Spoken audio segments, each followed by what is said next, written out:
नमस्कार, मैं हूं आशीष चित्रांशी और आप देख रहे हैं द न्यूज लॉन्चर। मिड मुद्दा with Ashok Wankhede.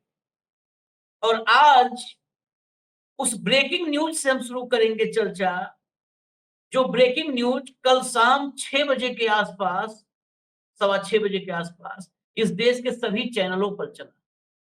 Breaking news क्या था? इस देश की विडंबना देखी। ब्रेकिंग न्यूज, प्रधानमंत्री मोदी पीएमओ पहुंचे। अरे प्रधानमंत्री अपने दफ्तर नहीं जाएगा, अब कोई ये ब्रेकिंग चलाए कि फला चैनल के संपादक अपने चैनल पहुंचे।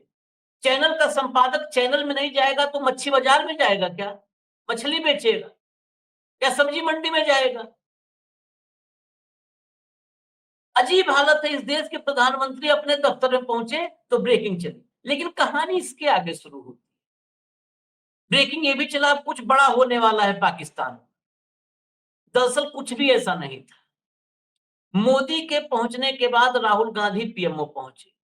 राहुल गांधी पीएमओ में यानी मोदी के दफ्तर में 45 मिनट मौजूद रहे। 45, 6:45, शाम 6:45 से 7:30 तक मोदी के दफ्तर में, प्रधानमंत्री के दफ्तर में मौजूदगी थी राहुल गांधी की।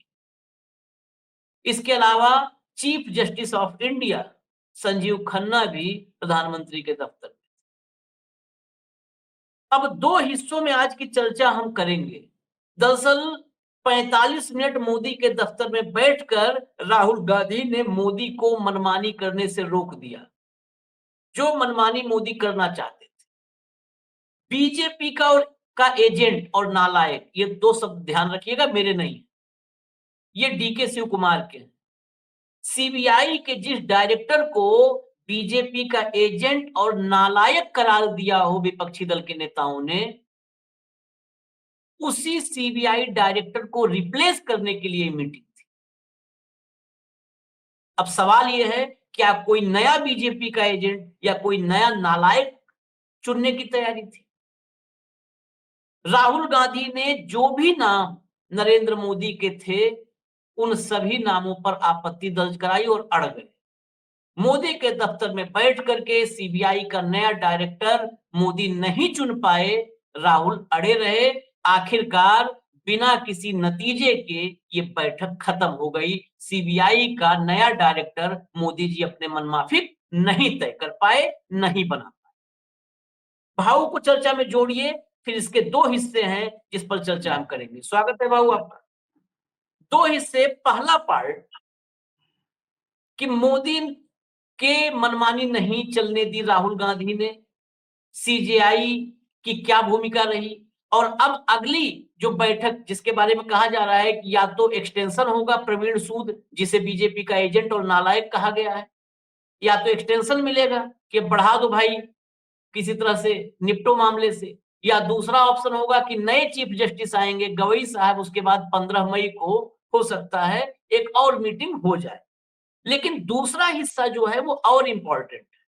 दूसरा हिस्सा ये है कि क्या राहुल गांधी के इसी खौफ की वजह से 2023 में मोदी ने मुख्य चुनाव आयुक्त और चुनाव आयुक्तों की नियुक्ति को लेकर के सुप्रीम कोर्ट के संवैधानिक बेंच के आदेश को धता बताते हुए एक कानून बनाया, जिसमें सीजेआई को बाहर करके अपना एक मंत्री बिठा लिया? बड़ा सवाल यह है कि सीबीआई ये एक केंद्रीय एजेंसी है, सेंट्रल एजेंसी है, ये संवैधानिक निकाय नहीं, और चुनाव आयोग एक संवैधानिक निकाय। जब एक सेंट्रल एजेंसी में सीजेआई, एलओपी और मोदी यानी प्रधानमंत्री, ये तीन हो सकते हैं निष्पक्षता को देखते हुए और पारदर्शिता को देखते हुए, तो संवैधानिक निकाय में ऐसी व्यवस्था को क्यों पलटा नरेंद्र मोदी ने कानून लाकर? सुप्रीम कोर्ट में मामला है, उस पर भी चर्चा करेंगे। लेकिन पहले पार्ट पर कल 6:45 से 7:30 मोदी जी पीएमओ पहुंचे। इतनी बड़ी ब्रेकिंग, और उस ब्रेकिंग का जो नतीजा निकला ये कोई नहीं बता रहा है कि मोदी को पीएमओ में बैठ करके राहुल गांधी ने मनमानी करने से रोक दिया, ये कहीं नहीं बताया जा रहा। देखिए आशीष जी, एक बात बड़ी क्लियर है कि अब गोदी मीडिया से ये भी अपेक्षा रखिए कि प्रधानमंत्री अपने निवास स्थान से निकले। ब्रेकिंग न्यूज कहां जा रहे ये पता नहीं। प्रधानमंत्री जी आज अपने निवास से निकले ही नहीं। Breaking news. अब ब्रेकिंग न्यूज यही होगी क्योंकि न्यूज न दिखाने की कसमें जो खाई है। कल की न्यूज क्या थी? कल की ब्रेकिंग न्यूज ये नहीं थी कि प्रधानमंत्री पीएमओ पहुंचे। वो तो पहुंचते ही है, उनका ही कार्यालय। वो नहीं पहुंचेंगे तो क्या वहां पे कौन पहुंचेगा? मैं और आप थोड़ी पहुंचेंगे। कल की ब्रेकिंग न्यूज ये थी कि सीजीआई और राहुल गांधी भी पहुंचे। हाँ, क्योंकि सीजीआई कभी नहीं जाते और राहुल गांधी का कोई जाने का मतलब नहीं है। तो जो लोग लगातार रिपोर्टिंग करते हैं, एजेंसियां कवर करते हैं, उनको यह पता था कि प्रवीण सूद का कार्यकाल 25 मई 2025 को समाप्त हो रहा है। तो उसके पहले नया सीबीआई डायरेक्टर नियुक्त करना है। अब नया सीबीआई डायरेक्टर जो है वो Delhi special police establishment act है, बहुत पुराना। उस एक्ट के तहत सीबीआई का डायरेक्टर नियुक्त होता है। अब उस एक्ट में प्रोविजन है कि देश के प्रधानमंत्री, सबसे बड़ी राजनीतिक दल विपक्ष के नेता या लीडर ऑफ अपोजिशन जो भी है, और मुख्य न्यायाधीश सर्वोच्च न्यायालय के, ये तीन मिलकर तय करेंगे। तो 2023 में जब सूद की मीटिंग हुई थी, तब दो तीन बातें बड़ी प्रमुखता से अधीर रंजन चौधरी ने, जब एलओपी थे वो, तब एलओपी नहीं थे, उनको एलओपी का स्टेटस नहीं था। हाँ, लेकिन सबसे बड़े विरोधी पार्टी के वो नेता थे सदन के। तो उन्हें दो बातें कही थी। एक कि ये जो पैनल आपने बनाया नामों का, इसमें कोई अल्पसंख्यक को जगह नहीं है, किसी महिला को जगह नहीं है, इसको आप अकोमोडेट करने का प्रयास करें। और दूसरी बात, सूद को लेकर उनके कुछ रिजर्वेशंस थे। सूद जो है वो 1986 बैच के कर्नाटक कैडर के अधिकारी हैं। तो कर्नाटक के नेताओं को, कर्नाटक के लोगों को पता है कि सूद साहब क्या है। इसीलिए कर्नाटक के मंत्री ने जो बड़ा विश्लेषण लगा के सूद के बारे में बोला, वो इसलिए भी मानना पड़ता है क्योंकि उन्होंने उनको जब ज्वाइन किया होगा, एडिशनल एसपी लगा होगा, तब से देखते आ रहे हैं। अलग अलग जगह पे एसपी रहे होंगे, डीआईजी रहे होंगे, आईजी रहे होंगे, एडीजी रहे होंगे। तो इस बार भी जब ये पैनल डिस्कशन हुआ, तीन जो नाम सामने आए, उनमें राहुल गांधी जी का सबसे पहले ये था कि पिछली बार भी हमने ये आपको प्रोटेस्ट किया था कि आप अल्पसंख्यक में से भी कुछ देखिए, कभी एक आध बार उनका भी नंबर लगना चाहिए, या किसी महिला को भी तवज्जो दी। मात्र 33% का बिल पास करके और लाडली बहना करके तो ना महिला का उद्धार होगा ना। या किसी महिला को राष्ट्रपति बना के आप ये थोड़ी बोल सकते हो कि स्त्री शक्ति, मातृशक्ति की स्थापना हमने कर दी, अब बाकी कुछ करने की जरूरत नहीं है। अब जब तीन अधिकारियों के, सीनियर अधिकारियों के नाम का पैनल सामने आया, उसके एक भी नाम पर राहुल गांधी सहमत नहीं थे। प्रधानमंत्री तीन में से एक पे अड़े हुए थे। अब इसमें जो मुख्य न्यायाधीश है, उनको अपना मत देना था, लेकिन खन्ना साहब ने, क्योंकि रिटायरमेंट पास में आई है, खन्ना साहब भी 14 तारीख को रिटायर्ड हो ही गए, हो ही रहे, तो खन्ना साहब ने चुप्पी साध ली, वो न्यूट्रल रहे। उन्होंने कहा कि आप दो पहले सहमत कर लीजिए, फिर मैं बात करूंगा। ये दोनों की सहमति नहीं है तो फिर मैं भी इसमें कुछ नहीं बोलूंगा। तो ये टाई फंस गया। टाई फंस गया तो 45 मिनट के चर्चा के बाद मीटिंग बेनतीजा रही। जब नतीजा नहीं निकला तो वहां से उठ के चले आए। अब उसमें दो ऑप्शन है। पहला, प्रवीण सूद जी को 1 साल के लिए एक्सटेंशन दिया जाए, लेकिन एक्सटेंशन का भी एक रूल है कोई भी सीबीआई डायरेक्टर 5 साल से ज्यादा नहीं रह सकता एक्सटेंशन के साथ। अभी सूद इसमें नहीं आते। और एक्सटेंशन देना चाहिए कि नहीं देना चाहिए, इसके लिए सर्वोच्च न्यायालय में एक याचिका अभी लंबित है। हाँ। सब जुडिस मामला है। दूसरी बात जो है, क्योंकि भूषण गवई जी 14 तारीख को देश के नए मुख्य न्यायाधीश होंगे, तो 15 मई 2025 को एक और मीटिंग हो सकती है। फिर भी 10 दिन बाकी है, या 25 दिन के पहले एक मीटिंग, 25 मई के पहले एक मीटिंग और हो सकती है, जिसमें नए सीजीआई होंगे। फिर पैनल नया होगा, क्योंकि पुराना पैनल रिजेक्ट किया, और यदि उन्होंने पैनल रिपीट किया तो फिर सरकार की जिद हो सकती है। इसमें फिर कोई नतीजा नहीं निकल सकता, और हो सकता है कि 1 साल का सूद साहब को समय मिले। अब 1 साल में क्या होगा? 1 साल में गवई साहब 6 महीने में चले जाएंगे। हाँ।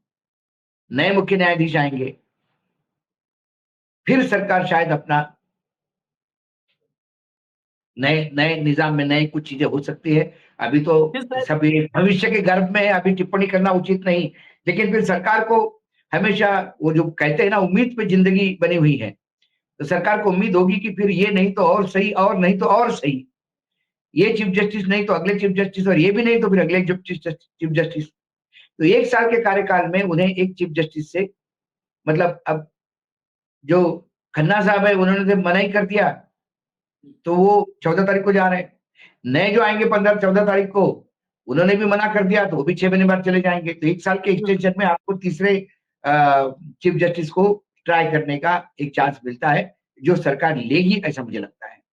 ये लेकिन आशीष, ये क्या दर्शाता है? आपने ओपनिंग रिमार्क में बहुत बढ़िया रेखांकित किया एक चीज को। पहला कि ये जांच एजेंसी है, it's an investigative agency which operates under the government of India.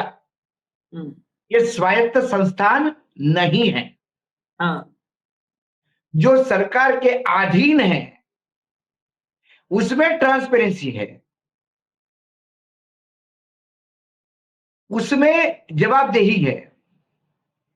लेकिन जो ट्रांसपेरेंसी जहां होनी चाहिए, जो स्वायत्त संस्था है जिसकी स्वायत्तता होनी चाहिए, वही चिरहरण हुआ है।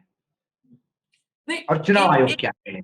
एक बात और अभी इसमें जोड़ करके आते हैं। आपने आखिर में जहां पे छोड़ा ना, बहुत सटीक जगह पे छोड़ा कि 6 महीने अब भूषण गवई साहब रहेंगे, हो सकता है तब भी सहमति ना बने, तो फिर और कोई आएगा। यहीं से तो पूरी कहानी शुरू होती है। अब हम नहीं भविष्य पे, आपने ठीक कहा कि नहीं टिप्पणी करेंगे क्या होगा, लेकिन उस 6 महीने के बाद जस्टिस सूर्यकांत आए सीजीआई बन के, और जहां हमने शुरू किया था, इसीलिए कहते हैं हम लोग की धरती गोल है, बात वहीं घूम पे पहुंच जाती है। जस्टिस सूर्यकांत ही हैं जिनकी बेंच में, जस्टिस सूर्यकांत की अगुवाई वाली बेंच है, उनके साथ एन कोटेश्वर सिंह हैं, जिस बेंच में मुख्य चुनाव आयुक्त और अन्य चुनाव आयुक्तों की नियुक्ति पर जो कानून बना करके सुप्रीम कोर्ट के संविधान पीठ के फैसले को पलटा था मोदी जी ने, उसकी संवैधानिकता पर जो केस है एसोसिएशन फॉर डेमोक्रेटिक रिफॉर्म्स का, वो केस जस्टिस सूर्यकांत के ही बेंच में। और जस्टिस सूर्यकांत ही हैं जिनके पास जब इस केस की सुनवाई करने के लिए 5 फरवरी को, 17 फरवरी को राजीव कुमार की जगह ज्ञानेश कुमार बने। 5 फरवरी को प्रशांत भूषण ने कहा कि साहब जल्दी सुन लीजिए, इस मामले को जल्दी सुन लीजिए सूर्यकांत साहब से। उन्होंने कहा आपके जल्दी कहने से नहीं हो, हम देखेंगे, 12 तारीख को आइए तब सुनेंगे। 12 फरवरी को, 12 को प्रशांत भूषण ने कहा कि साहब आप सुन लीजिए, ये मामला बहुत जरूरी है। 17 को मतलब अब तो नियुक्ति होने वाली है 3-4 दिन में, तो जो है अब इसको जल्दी से जल्दी सुन लीजिए। उन्होंने कहा ना, अब जल्दी कहो तो जल्दी तो नहीं होगा, 19 फरवरी को होगा। अब देखिए 17-18 में नियुक्ति होनी थी, उन्होंने तारीख दी। जस्टिस सूर्यकांत की तारीफ में हम बुरा नहीं मानिएगा। हम आशीष विश्लेषण करते हैं, हम बिटवीन द लाइंस पढ़ने का प्रयास करते हैं।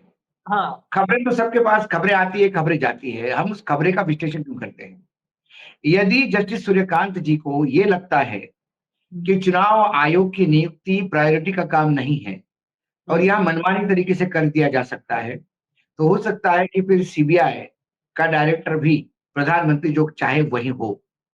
ये एक मुझे अंदेशा दिखता है। लेकिन कई बार क्या होता है कि उस मुख्य न्यायाधीश की कुर्सी पे बैठने के बाद कई बार मैंने लोगों को थोड़ा बदलते हुए देखा है। उस कुर्सी के चलते कई बार फिर वो थोड़ा संविधान को ध्यान से देखने लगते हैं और हम जस्टिस सूर्यकांत जी से यही अपेक्षा करते हैं कि वो चीफ जस्टिस जब बनेंगे और बिल्कुल बनना चाहिए, भगवान उनका स्वास्थ्य ठीक रखे और जब वो चीफ जस्टिस बनेंगे तो लंबे कार्यकाल के लिए बनेंगे। तो वो जब जो स्वायत्त संस्था नहीं है उसमें यदि ट्रांसपेरेंसी है, तो उससे ज्यादा ट्रांसपेरेंसी स्वायत्त संस्थानों में रखेगी। अब सीबीआई में अब कुछ लोग ये कहेंगे, अंधभक्त तो बहुत होते हैं।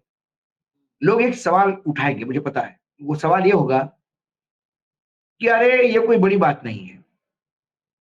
यदि हम चुनाव आयोग में भी कानून ला के मनमानी कर सकते हैं, तो फिर ऐसा कानून सीबीआई के भी ला सकते हैं। लेकिन सीबीआई के लिए वो कानून नहीं लाएंगे, क्योंकि ऑलरेडी जो कानून ईडी के लिए है, जिसकी समीक्षा अब सर्वोच्च न्यायालय हो रही है 3 मेंबर बेंच पे, उसको इतने अधिकार है कि अभी सीबीआई तो बहुत पीछे छूट गई। पहले सीबीआई का डर हुआ करता था। आपने देखा होगा हिंदी फिल्मों में भी पहले वो सीआईडी का डर होता था। कोई भी अधिकारी आता था, मैं सीआईडी का हूं। फिर हिंदी फिल्मों में सीबीआई का नाम आया। अब आपने किसी फिल्म में सीबीआई का नाम नहीं सुना होगा, क्योंकि सीबीआई के साथ प्रॉब्लम ये है कि राज्य सरकारें तय कर सकती है कि सीबीआई मेरे यहाँ आए कि नहीं आए। लेकिन ईडी के मामले में सरकार के पास जब ब्रह्मास्त्र है ईडी का, तो सीबीआई में ये छिछा लेदर करने की जरूरत नहीं है, क्योंकि आपके पास कोई ब्रह्मास्त्र न हो तो करते हैं। देखिए, चुनाव आयोग ये ऐसा ब्रह्मास्त्र है, इसका कोई सानी नहीं है, इसका कोई पैरेलल नहीं है। यानी चुनाव आयोग में कोई भी आयुक्त आए, अपने पास दूसरी एजेंसी है, वो टेक केयर करेगी ना, क्योंकि चुनाव आयोग में ही मतदाता सूची बनती है। चुनाव आयोग ही तय करता है कि गलत या क्या सही है। चुनाव आयोग ही मॉनिटरिंग करता है किसका चॉपर चेक करना, किसका नहीं करना। चुनाव आयोग ही तय करता है कि कौन सा पैसा काला है, कौन सा पैसा सफेद है। चुनाव आयोग ही तय करता है कि कौन चुनाव का जो आचार संहिता है वो तोड़ता है या ना तोड़ता है। कुछ लोग झूठ बोल के किसी पार्टी को बदनाम करके कुछ भी कहे या झगड़े लगाने वाली बात भी कहे, तो भी चुनाव आयोग को लगता है कि वो आचार संहिता नहीं करता है। और किसी ने जोर से छींक भी दिया तो चुनाव आयोग कहते हैं कि आप छींक छींक के बार बार ये जनता का अपमान कर रहे हैं, ये चुनाव आयोग नहीं होने देगा। उदाहरण के तौर पे बता रहा हूं आपको। तो ये चुनाव आयोग के पास असीम शक्तियां हैं चुनाव के समय। तो ऐसे में यदि आप इमेजिन करो कि चुनावी मशीन का एक अलग कारपोरेशन होता, चुनाव आयोग का काम सिर्फ डेट निकालना होता और सर्टिफिकेट इशू करना होता। एक अलग नया कारपोरेशन होता जो चुनाव सिर्फ मतदाता सूची बनाते। तो हो सकता था कि मतदाता सूची में ही ट्रांसपेरेंसी खत्म कर दे और बाकी जगह पे बोले चलो ट्रांसपेरेंसी। जब मतदाता सूची में ही 40 लाख हम इधर से उधर हर राज्य को घुमा सकते हैं, तो चुनाव तो हम जीत लेंगे। या चुनावी मशीन का जो कारपोरेशन होगा उसी में हम अपना आदमी बिठा देते हैं। तुम कितने भी यादी चुनने सूची बनाते रहो मतदाताओं की, और तुम कितना भी चिल्लाते रहो किसने क्या बोला, और हमारे लोगों को तुम भाषण देने से रोक लोगे, सब कुछ कर लोगे। मशीनों का खेल कहां रोकोगे, वो कारपोरेशन हमारे पास है। लेकिन हुआ क्या, ये सारी चीजें एक ही जगह है जिसका नाम है चुनाव आयोग। इसलिए चुनाव आयोग में जब व्यवस्था दी थी और संविधान पीठ की व्यवस्था थी, जेपी नड्डा जी कहते हैं ना, जब जेपी नड्डा के बहुत ही लाडले, लाडले क्या जेपी नड्डा के, आप तो सभी के लाडले हैं भाजपा में, सबसे प्रिय निशिकांत दुबे, जो बिल्कुल उनसे जैसा ईमानदार, प्रामाणिक और समाज सेवी, समाज से प्रति पूर्ण रूप से समर्पित नेता दिखाई नहीं देता। नेता कैसा होना चाहिए, तो निशिकांत दुबे जैसा। फेक न्यूज का जब चैंपियन है वो। हाँ, जब दुबे जी ने जब मुख्य उसको चुनाव आयुक्त को भी गाली दी, मुसलमान कहा उसको, आप हाँ मुसलमान के आयुक्त हैं। हाँ उन्होंने मुख्य न्यायाधीश को गाली दी। जब मुख्य न्यायाधीश को उन्होंने गाली दी, तो जेपी नड्डा जी ने जब ट्वीट किया तो उन्होंने कहा कि उनके निजी विचार है। हम्म, भारतीय जनता पार्टी और हमारी सरकारें सर्वोच्च न्यायालय के हर निर्णय को सर आंखों पे लेती है। हम सर्वोच्च न्यायालय को, न्यायपालिका को हम संविधान का रक्षक या कस्टोडियन मानती है। ये बोली ना जेपी नड्डा ने। तो हम्म, जिस कस्टोडियन ने संविधान को परिभाषित करते हुए चुनाव आयोग में नियुक्ति के लिए आयुक्तों की जो कमेटी बनाई थी, जिसमें मुख्य न्यायाधीश, लीडर ऑफ अपोजिशन या विरोधी पक्ष के बड़े नेता, बड़े पक्ष के एक नेता और प्रधानमंत्री, तो ऐसा क्या हुआ कि नया कानून लाकर आपको मुख्य न्यायाधीश को हटाकर हम्म, अपना मंत्री साथ में रखना था। अब इमेजिन करिए, सीबीआई में गृह मंत्री, प्रधानमंत्री और राहुल गांधी होते तो क्या होता? रात राहुल को गांधी नाम भी तो डिक्लेयर पानी होता। में लौट रहा था, अरे पानी में रात नहीं को डूब। नाम डिक्लेयर होता, हम्म, राहुल गांधी चिल्लाते रहते। ज्ञानेश कुमार के टाइम पे क्या हुआ? अधीर रंजन चौधरी चिल्लाते रहे, हु केयर्स। या मेजोरिटी या आंकड़ों का खेल है। तो उन्होंने बराबर किया। उन्होंने अपना एक मंत्री रखा साथ में, प्रधानमंत्री दो हो गए। और फिर विरोधी पार्टी के नेता कितना भी चिल्लाए कोई फर्क नहीं पड़ता भाई, दो और एक, नाम क्लियर। ऐसे ही राजीव कुमार को लाए, ऐसे ही गणेश कुमार को लाए। माफ कीजिएगा। इसीलिए हम लगातार देखते आ रहे हैं, चुनाव आयोग के पास कितनी भी, मतलब आप बताइए, चुनाव आयोग में ये मैंडेटरी है कि वो डायरी मेंटेन की जाए, जिसमें ये बात बाकायदा नोट की जाए कि 5 बजे के बाद कूपन कितने बटे हैं, 5 बजे के बाद कितने लोगों का वोटिंग हुआ है। ये पूरा का पूरा डाटा महाराष्ट्र का चुनाव आयोग के पास नहीं है। जब सर्वोच्च न्यायालय ने यह व्यवस्था दी थी कि वीवीपैट का 5% बूथ पे मैचिंग किया जाए, पैसे लिए जाए, लोगों ने पैसे भरे तो उन्होंने कहा मैचिंग कैसे करेंगे, हमने तो डाटा डिलीट कर दिया है। हम्म, मैचिंग तभी होगा जब डाटा होगा। हम्म, मैच किसको कहेंगे भाई? मैच मेकिंग में क्या होता है, लड़का लड़की को देखने जाता है हम्म, या लड़की वाले लड़के को देखने जाते हैं। इनमें दोनों चीजें होनी चाहिए ना आशीष। हम्म, लड़की आई, लड़का है ही नहीं। आपने कहा लड़का कहाँ है, आप बताओ आपको कैसा लड़का चाहिए, वैसा लड़का मिल जाएगा। तो ये जो मैचिंग है, मतलब सर्वोच्च न्यायालय को अपने दिए हुए निर्णय को परिभाषित फिर से करने के लिए एक अलग याचिका डालनी पड़ रही है। तो ये चुनाव आयोग मजाक नहीं कर रहा है क्या? तो ये फर्क है। ये आज की जो खबर है कि राहुल गांधी अड़ लिए तो नहीं सूद इसमें साफ का सब्स्टिट्यूट नहीं मिला। इसमें इसमें एक आखिरी सवाल है कि अड़ गए नहीं मिला। अब देखिए फर्क देखिए, ज्यादा दिन नहीं हुआ, फरवरी में भी राहुल अड़े थे, लेकिन ज्ञानेश कुमार का नाम घोषित हो गया, क्योंकि क्योंकि वहां पर मोदी के मैंने साथ शाह बैठे थे, मोदी शाह मैंने और राहुल मैंने बैठे। मैंने, मैंने आज वही कहा कि हम्म, यदि राहुल, मोदी और शाह होते तो क्या होता सीबीआई के डायरेक्टर में? हो गया होता नाम ऐलान, हो गया शाम तक होता। नाम डिक्लेयर हो जाता। हम्म, अब प्रवीण सूद जब ये बने थे, तो इनके नाम पर भी आपत्ति अधीर रंजन ने रखी थी, क्योंकि जो बहुत डीजी बनने के लिए केंद्र सरकार में इम्पैनल अफसर होते हैं। ये डीजीपी रहते हुए बेसिकली ये कर्नाटक के जब डीजीपी थे, इसीलिए इनको भाजपा का एजेंट, नालायक, ये सब उपाधियां मिली। इन्होंने भाजपा सरकार जब थी कर्नाटका में, तो कर्नाटका में भाजपा सरकार के वक्त ये डीजीपी थे, और इन्होंने खूब, मतलब होता ना कि वो पूरा अपना जौहर दिखाया, पूरा अपना प्रताप दिखाया। ये नेता अपोजिशन का है, इस पर ये है, उस पर ये चार्ज है, धनाधन धनाधन उन्होंने काम किए। फिर वो यहाँ आए। अब बगैर जब डीजी का जो इम्पैनलमेंट होता है कि डीजी के लिए फला फला अफसर, 10 अफसर इम्पैनल है, उसी में से कोई होगा। ये इम्पैनल नहीं थे और डायरेक्ट सीबीआई के डायरेक्टर बनाए गए, उन्हीं को एक्सटेंशन देने की बात हो रही है। क्या आज तो कांग्रेस अपोजिशन पर भी मैंने एक वही सवाल कहा, है अधीर कि रंजन ने 2 इश्यू उठाए थे। हाँ, एक टेक्निकल इश्यू था कि एम्पैनल्ड नहीं है केंद्र सरकार के साथ डीजीपी के लिए। दूसरा एक रिक्वेस्ट थी कि अल्पसंख्यक या महिला का नाम पैनल में होना चाहिए।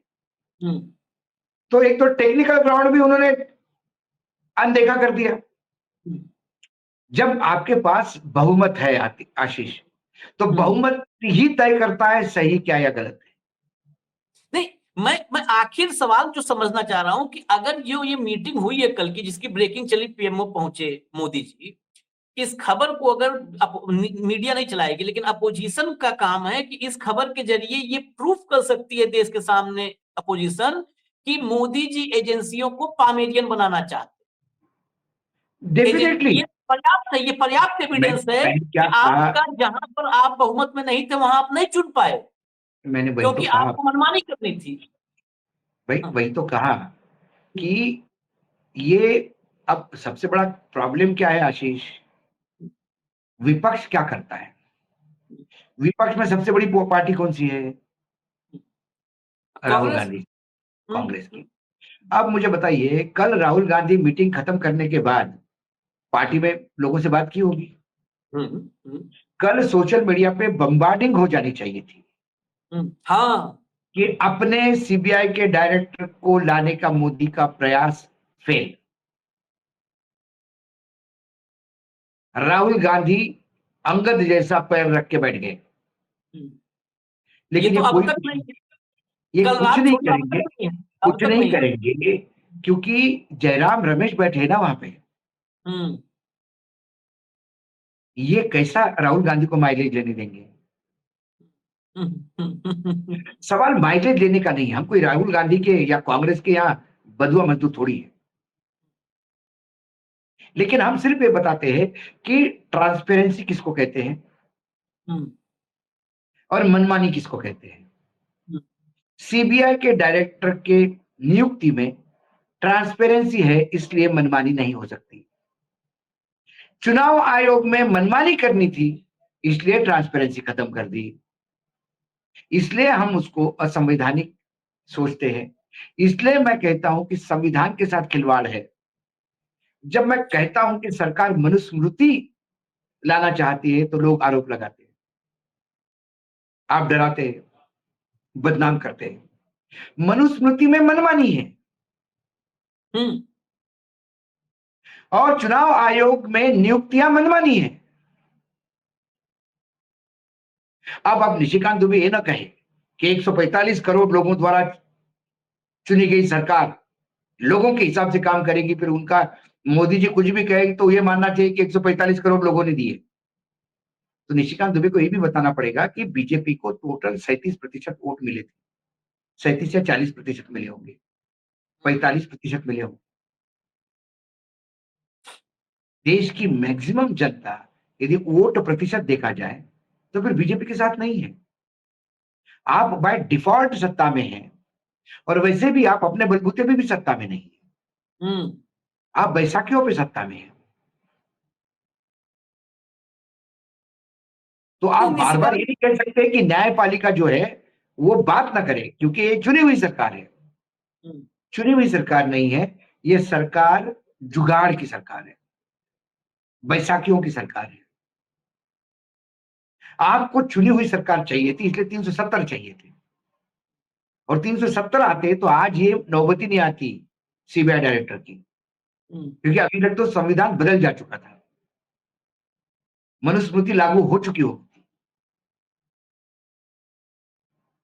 और फिर काहे के Rahul Gandhi leader of opposition, कहा है मनुस्मृति में जगह उनकी?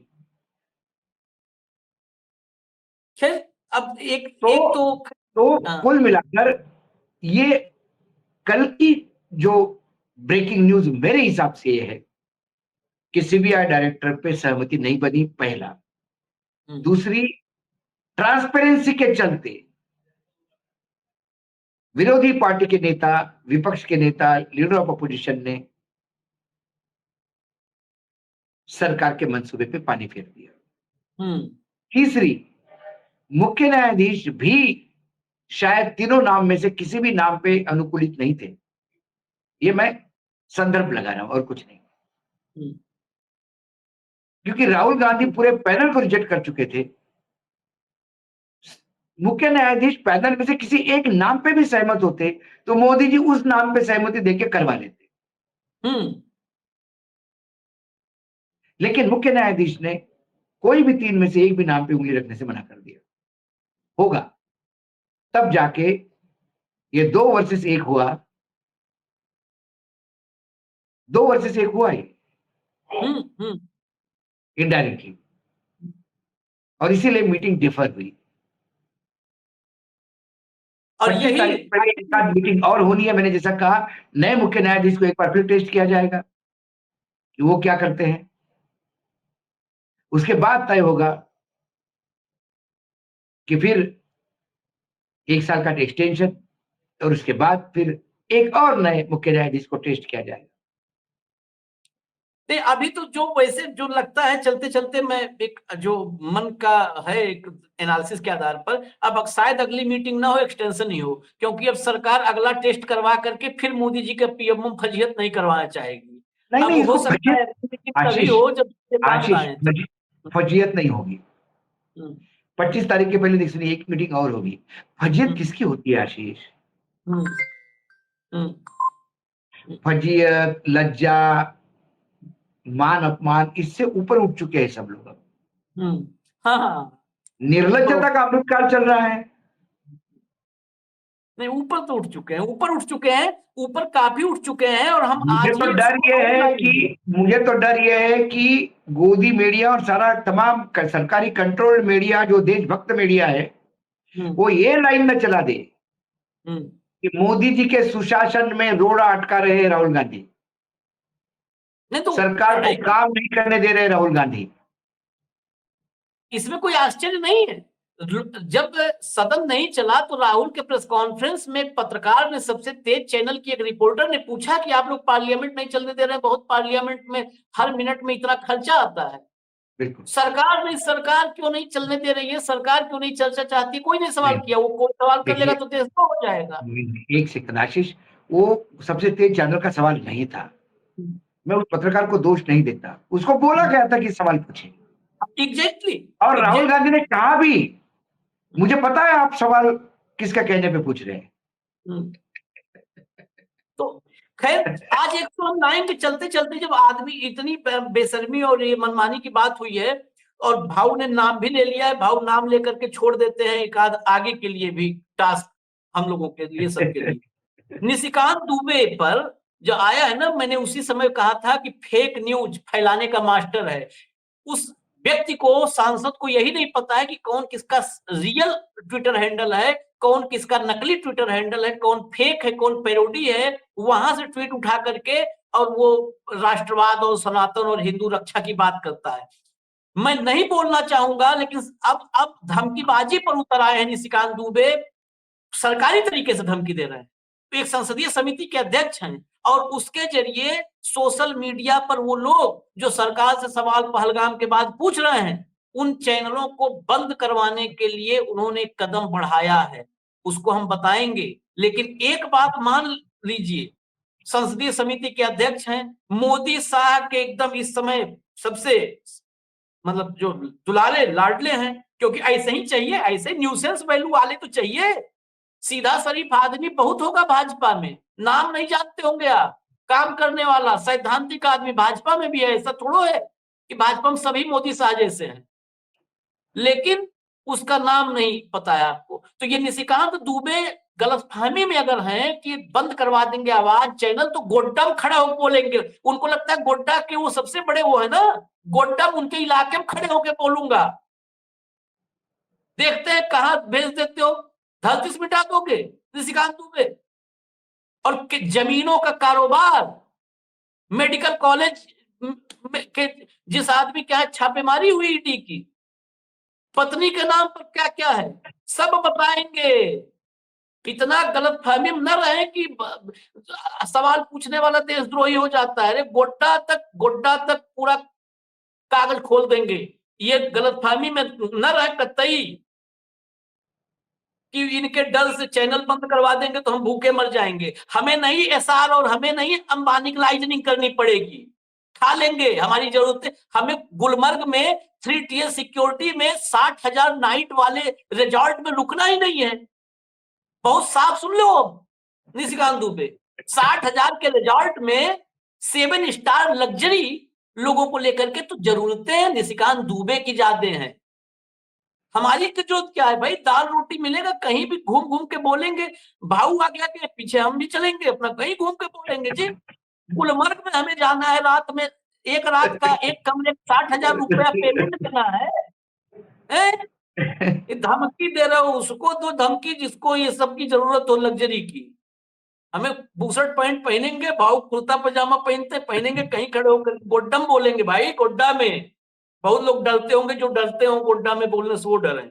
आएंगे, अब इनका डिटेल बताएंगे आज हम, ये आखिर में इसलिए चर्चा में कहे हैं, डिटेल आज इनका बताएंगे कि ये क्या कोशिश है इनकी। इन्होंने 2-2 मंत्रालयों को चिट्ठी लिखी है बंद करवाने के लिए, जो लोग सवाल पहलगाम के बाद पूछ रहे हैं। और इन्होंने ट्वीट पर भी धमकी दी थी 2 दिन पहले। वो सब कड़ी जुड़ा हुआ है, लेकर आएंगे अगला कार्यक्रम। इजाजत दीजिए हमें, और मिड डे मुद्दा विद अशोक वानखेड़े में तो भाव के साथ कल फिर हाजिर होंगे। नमस्कार।